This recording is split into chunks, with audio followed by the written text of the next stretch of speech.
They say every prison has rules, but not all of them are written down. Some are carved into concrete, whispered through steel bars, and enforced with blood. Inside these walls, there's an entire society that lives by codes most outsiders could never imagine. A world where looking the wrong way, borrowing a cigarette, or sitting at the wrong table could end your life. But the real danger isn't just breaking official rules. It's breaking the unofficial ones, the rules that guards don't mention, but every inmate fears. Tonight, we're stepping inside that world, peeling back the layers of control, survival, and power to expose the prison rules you were never meant to know existed. Because in here, the law doesn't protect you. The law is rewritten every single day.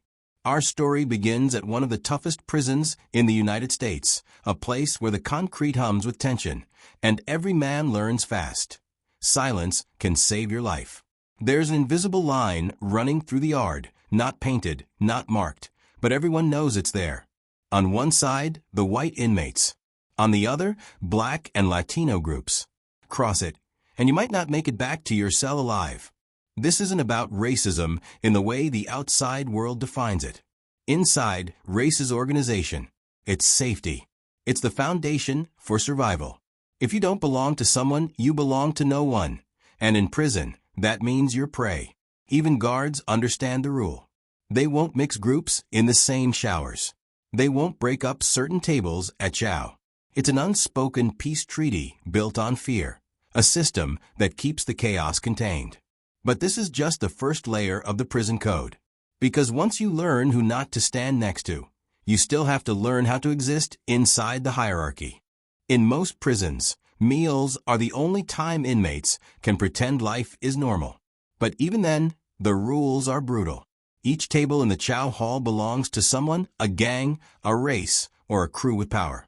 Sit in the wrong seat, even by accident, and you're making a statement. And in prison, statements draw blood. An ex-inmate once said, "The table was like a flag. You didn't touch it unless you were ready to go to war." New arrivals, especially those fresh from county, learn the hard way. They think it's just lunch. But the moment that tray hits the wrong table, eyes turn, spoons stop clinking, and the air gets heavy. If you're lucky, you get warned. If not, your tray becomes your shield. And what makes it even more chilling? Guards watch it happen. They know these codes keep order better than any policy could. So they turn away, as long as the floor doesn't turn red.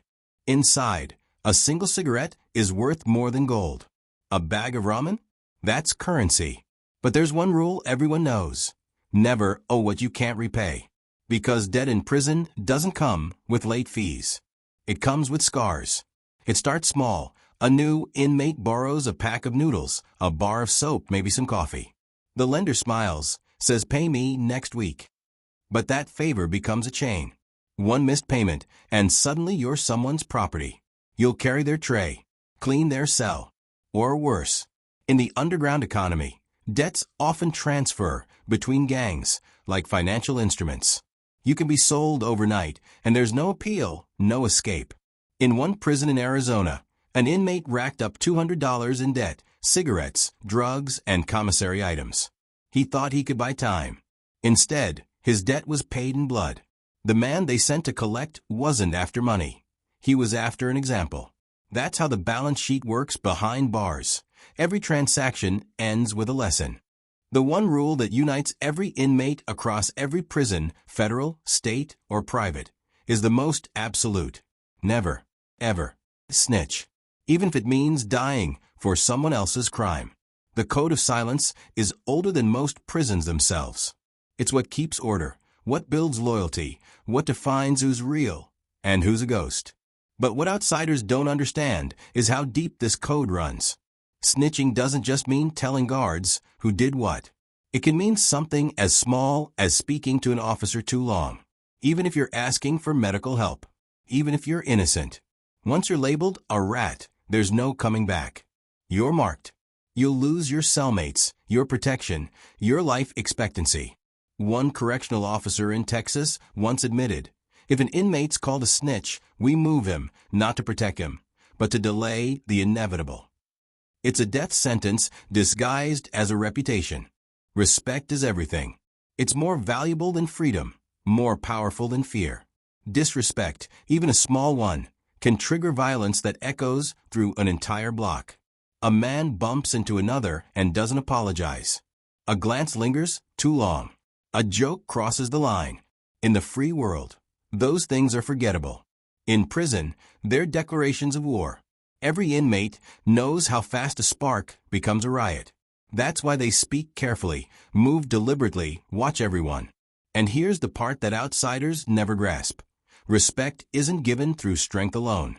It's earned through consistency. Even the most feared men, gang leaders, lifers, killers, abide by a twisted form of honor. They keep promises.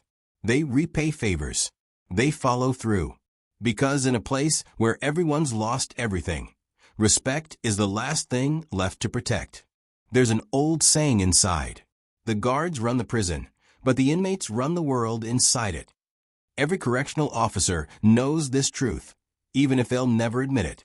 There's a silent understanding between guards and prisoners, a dark symbiosis that keeps the chaos contained. Some call it balance. Others call it corruption. Because while the rule book says no deals, no favors, reality says otherwise. If a guard wants peace, he might let a little contraband slip through. If an inmate wants protection, he might feed small bits of intel. Not enough to be called a snitch, just enough to stay alive. It's a dance. Dangerous, delicate, and deadly if you misstep. At California's Corcoran State Prison, investigators once discovered that guards staged inmate fights for entertainment, even placing bets on who would win. They called it Gladiator Days. On the other hand, in Angola, Louisiana, some inmates quietly protected certain guards from attacks because those officers treated them with something rare, behind bars, humanity. But make no mistake, this relationship is built on survival, not friendship. There's a fine line between mutual respect and manipulation. And when that line blurs, the system starts to rot from the inside out. Prison has its own language, a dialect built from silence, slang, and coded glances. It's not English, not Spanish, it's survival. A look across the yard might mean move now. A folded piece of paper under a tray could be a death order. Even a cough, timed just right, can warn someone that guards are watching. These aren't just habits, they're laws of communication. To survive, you learn to speak without speaking. Inmates call it the game. The old heads, men who've been locked up 20, 30 years, can sense a setup before it happens, just from the rhythm of the noise. They can read tension in footsteps, danger in silence. When a new inmate comes in and talks too much, they call him green. And being green inside prison? That's a color that fades fast. Every message has meaning. Every silence has intent. And the moment you misunderstand the language, you're already too late. Violence isn't random behind bars, it's regulated, calculated, controlled chaos. There are rules even for revenge. If a man disrespects another, you don't stab him in front of the guards. That brings heat. You wait for yard time or shower time. There's timing to every act, an order that keeps the prison from collapsing into madness. Most outsiders think riots erupt from nothing. But every riot begins with a rule broken, a boundary crossed, or a promise betrayed. One former inmate described it like chess. Every punch, every cut, it's a move. You don't move unless you know the next three that come after. Even the most feared prison gangs, Aryan Brotherhood, Mexican Mafia, Black Guerrilla Family, operate under strict internal codes. They punish their own before they let chaos spill outside the lines. Because inside prison, violence isn't about emotion. It's about maintaining balance. The system doesn't work without fear, but too much fear? The whole thing burns. Protection inside isn't free, it's business. And the deeper you go, the more expensive it gets. New inmates who don't belong to a group are vulnerable. So they find allies, but those allies expect payment. That might mean money from the outside or service inside. Running errands, carrying messages, smuggling items. In some prisons, they call it carrying your weight. In others, paying rent. And here's the twist. Sometimes, protection is a setup. You pay a gang to keep you safe from themselves. A cycle of extortion disguised as safety. There's no right choice. If you say no, you risk a beating. If you say yes, you're owned. It's a system designed to trap you. A hierarchy where everyone answers to someone, even the so-called shot callers. Because in prison, power doesn't come from muscles or weapons. It comes from control over fear. The most dangerous rule inside isn't about violence, respect, or race. It's about loyalty. Loyalty keeps gangs alive. It builds protection. It defines who's real. But it's also the reason many never make it out. An inmate might take a life for his brotherhood, knowing that his time will double. Another might take a charge he didn't commit, just to stay in good standing. Once you swear allegiance, there's no walking away. Leaving a gang, even if you want to change, can get you killed. You can change your number, your name, even your religion, but not your past. Some try to transfer prisons, hoping distance will buy safety. Others enter witness protection programs, isolated forever in protective custody. A different kind of prison inside the prison. The code of loyalty is unbreakable, but it's also a cage made of promises. And for many, it's the one cell they'll never escape. Behind every locked door, there's trade. Prisons run on contraband, tobacco, drugs, cell phones, even food. Officially, all of it's banned. Unofficially, it's what keeps the system from falling apart. A single SIM card can be worth hundreds of dollars. A pouch of coffee can buy protection. A few pills can shift the balance of power in an entire block. And here's the shocking part. Most of it comes through official hands. Guards, medical staff, transport officers, all tempted by the promise of a quick payday. You might think prisoners are powerless, but some make more money inside than they ever did outside. They run empires through phones hidden inside light fixtures, or with coded messages sent through mail. The economy behind bars mirrors the outside world, ruthless, efficient, and completely illegal. Because when survival depends on power, business becomes warfare. Every man who walks through a prison gate is stripped of more than freedom. He's stripped of identity. But the mind adapts. It always does. To survive in this environment, you have to become someone else. Someone who doesn't flinch at screams. Someone who doesn't dream about the outside. Someone who replaces empathy with instinct. Psychologists call it institutionalization. Inmates call it the switch. It's the moment you stop fighting the system and start living by its rhythm. You stop caring what day it is. You stop thinking about what's fair. You learn to wake up when the door slams, to eat fast, to never turn your back on anyone. The rules of survival become automatic, a mental armor. But here's the tragedy. Once that armor hardens, it doesn't come off. Former inmates often say they felt more anxious after release than during their sentence. The silence of freedom feels louder than the noise of prison. The absence of control becomes its own kind of torture. In here, survival rewires you permanently.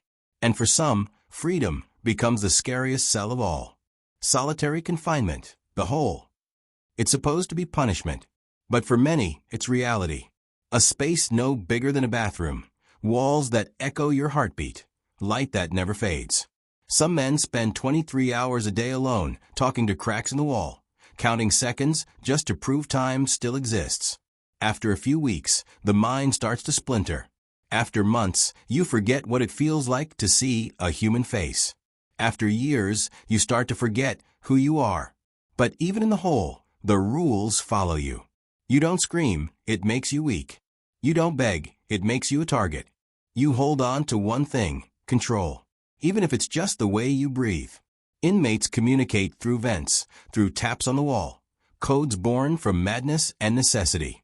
A man might lose his voice, but he'll never let the system take his presence.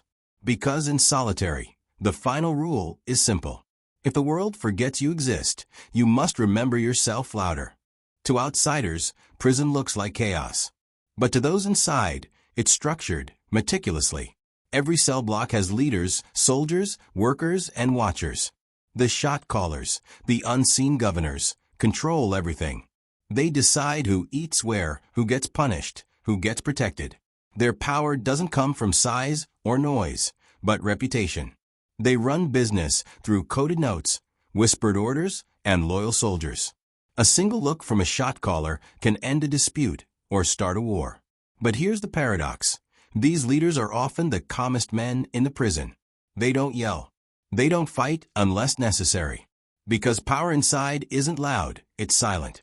To challenge a shot caller without permission is suicide. Even guards respect the chain of command because they know disrupting it can ignite an entire facility overnight. This hidden hierarchy is what keeps prison from collapsing completely. It's not written in any handbook, but every inmate memorizes it because it's the closest thing to law they have left. The gates open. The papers are signed. The sentence is done. But the rules, they don't stay behind. When a man steps out after 10, 20, 30 years, his instincts remain caged.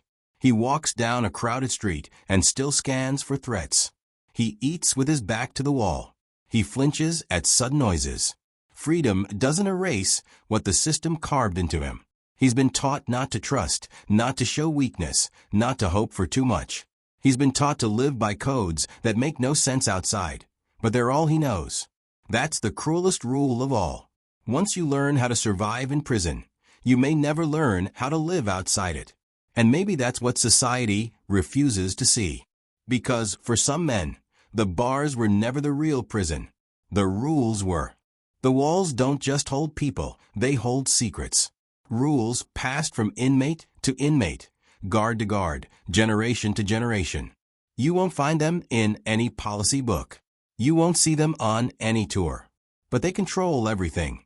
Who lives, who dies, who disappears. Every rule is born from blood. Every lesson is written in scars. And even when the lights go out and the cell doors slam shut, the code stays alive, whispered through steel, carved into bone. Because prison isn't just a place. It's a system that makes its own laws and punishes those who dare to forget them.